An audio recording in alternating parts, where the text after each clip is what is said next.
Hello guys, आज के session में एक बार फिर से हम संविधान के कुछ बहुत इंपॉर्टेंट क्वेश्चंस को डिस्कस करने वाले हैं। तो चलिए शुरू करते हैं आज का सेशन। पहला क्वेश्चन हमारा है, सूचना पाने का अधिकार विधेयक कब पारित हुआ था? तो चार ऑप्शन दिया गया है, जून 2002, जून 2005, जून 2003 और जून 2006। तो यहाँ पर करेक्ट आंसर क्या होगा? तो ध्यान रखिएगा, यहाँ पर करेक्ट आंसर जो होगा वो होगा जून 2005। ठीक है, सूचना पाने का अधिकार विधेयक जो है ये 2 जून 2005 में पारित हुआ था। चलिए आगे बढ़ते हैं नेक्स्ट क्वेश्चन की तरफ। सरकारिया आयोग का संबंध किससे है? तो चार ऑप्शन दिया गया है, केंद्र राज्य संबंध, नदी जल विवाद, सूचना का अधिकार, लाभ के पद संबंधी विवाद। तो यहाँ ध्यान रखिएगा, यहाँ पर जो सही आंसर होगा वो होगा केंद्र राज्य संबंध। ठीक है, ध्यान रखिएगा, सरकारिया आयोग का संबंध केंद्र राज्य संबंध से है। अब यहाँ पर आपके लिए एक क्वेश्चन है, इसका आंसर आप कमेंट बॉक्स में दीजिएगा कि सरकारिया आयोग का गठन कब किया गया था। ठीक है, ध्यान रखिएगा कि सरकारिया आयोग का गठन कब किया गया था, ये आपको कमेंट बॉक्स में देना है इसका आंसर। चलिए आगे बढ़ते हैं। पंचायतों के चुनाव कराने का उत्तरदायित्व किसका होता है? ठीक है, ध्यान रखिएगा, क्वेश्चन क्या है, पंचायतों के चुनाव कराने का उत्तरदायित्व किसका होता है? राज्य सरकार, केंद्र सरकार, राज्य निर्वाचन आयोग या केंद्रीय निर्वाचन आयोग?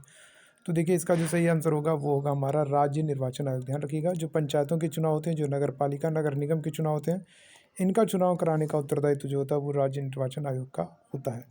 चलिए आगे बढ़ते हैं। पहले वित्त आयोग के अध्यक्ष कौन थे? तो ध्यान रखिएगा, यहाँ पर वित्त आयोग के अध्यक्ष पूछ रहा है। ठीक है, तो यहाँ पर जो करेक्ट आंसर होगा वो होगा केसी नियोगी। ठीक है, केसी नियोगी जो है ये पहले वित्त आयोग के अध्यक्ष थे। आगे बढ़ते हैं। बलवंत राय मेहता समिति का गठन कब किया गया था? तो ध्यान रखिएगा, बलवंत राय मेहता समिति जो है इसे पंचायती राज व्यवस्था का वास्तुकार भी कहते हैं और इसका गठन जो है ये 1957 में। ठीक है, बलवंत राय मेहता समिति का गठन जो है ये 1957 में हुआ था और इसे पंचायती राज व्यवस्था का वास्तुकार भी कहा जाता है। चलिए आगे बढ़ते हैं।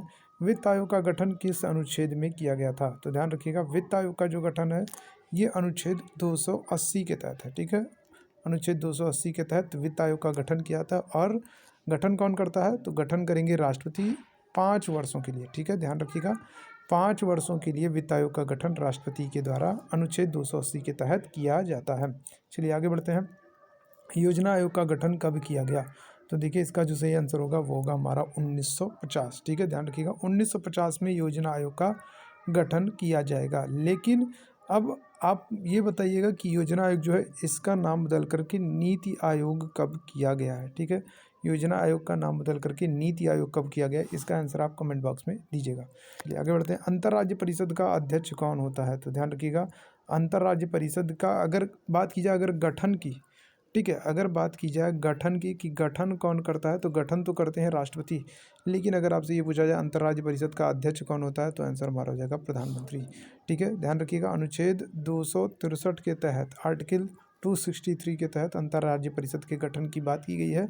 इसका गठन राष्ट्रपति के द्वारा होगा। लेकिन अगर बात की जाए अध्यक्षता कौन करेगा, अध्यक्ष कौन होगा, तो वो होगा आंसर प्रधानमंत्री। ठीक है, चलिए आगे बढ़ते हैं। दल बदल का प्रावधान किस अनुसूची में किया गया है? तो ध्यान रखिएगा, दल बदल का जो प्रावधान है ये 10वीं अनुसूची में है। और अगर बात करें किस संशोधन के तहत, तो ध्यान रखिएगा 52वां संशोधन होगा। और वर्ष क्या होगा, तो वर्ष होगा 1985। 52वां संविधान संशोधन 1985 के द्वारा दल बदल को जो है 10वीं अनुसूची में जोड़ा गया है। चलिए आगे बढ़ते हैं। किस उच्च न्यायालय में न्यायाधीशों की संख्या सबसे अधिक है? तो देखिए, इसका जो सही आंसर होगा वो होगा इलाहाबाद उच्च न्यायालय। ठीक है, उत्तर प्रदेश का जो हाई कोर्ट है इलाहाबाद हाई कोर्ट, यहाँ पर उच्च न्यायालय में न्यायाधीशों की संख्या सबसे अधिक है। ठीक है, लेकिन अगर वही बात करें कि किस उच्च न्यायालय के क्षेत्राधिकार सबसे अधिक है या क्षेत्राधिकार सबसे ज़्यादा है, तब आपका आंसर गुवाहाटी हो जाएगा। अगर क्षेत्राधिकार की बात करेगी सबसे ज़्यादा क्षेत्राधिकार किसका है, तो गुवाहाटी उच्च न्यायालय। लेकिन अगर न्यायाधीशों की संख्या पूछे तो इलाहाबाद उच्च न्यायालय सही होगा। किस अनुच्छेद के तहत राष्ट्रपति सर्वोच्च न्यायालय के मुख्य न्यायाधीश से परामर्श मांग सकता है? तो ध्यान रखिएगा, अनुच्छेद 143 143 के तहत राष्ट्रपति जो है ये सर्वोच्च न्यायालय के मुख्य न्यायाधीश से परामर्श मांग सकता है। अगर अनुच्छेद 127 की बात करें तो अनुच्छेद 127 के तहत सर्वोच्च न्यायालय में तदर्थ न्यायाधीशों की नियुक्ति का प्रावधान किया गया है। तो अनुच्छेद 127 और 143 दोनों को ध्यान रखिएगा। 127 के तहत तदर्थ न्यायाधीशों का प्रावधान और 143 के तहत सर्वोच्च न्यायालय से परामर्श मांग सकता है। वर्तमान में उच्च न्यायालयों की संख्या कितनी है? तो ध्यान रखिएगा, वर्तमान में जो उच्च न्यायालय है इनकी संख्या 25 है। ठीक है, वर्तमान में भारत में 25 उच्च न्यायालय हैं। आगे बढ़ते हैं। सर्वोच्च न्यायालय के पहले मुख्य न्यायाधीश कौन थे? तो ध्यान रखिएगा, सर्वोच्च न्यायालय के पहले मुख्य न्यायाधीश जो थे ये थे हीरालाल जे कानिया, सर्वोच्च न्यायालय के पहले मुख्य न्यायाधीश। अगर सुकुमार सेन की बात करें तो सुकुमार सेन कौन थे, तो ये ध्यान रखिएगा, ये केंद्रीय निर्वाचन आयोग के पहले मुख्य निर्वाचन आयुक्त थे। ठीक है, पहले जो निर्वाचन आयुक्त थे वो सुकुमार सेन थे। और अगर बात करें गणेश वासुदेव मावलंकर की, तो ये लोकसभा के पहले अध्यक्ष थे। तो इन तीनों लोगों को ध्यान रखिएगा, हीरालाल जीकानिया पहले मुख्य न्यायाधीश, सुकुमार सेन पहले मुख्य निर्वाचन आयुक्त और गणेश वासुदेव मावलंकर पहले लोकसभा अध्यक्ष। चलिए बात करते हैं वीडियो की लास्ट क्वेश्चन की, विधानसभा में अधिकतम सदस्य संख्या कितनी हो सकती है।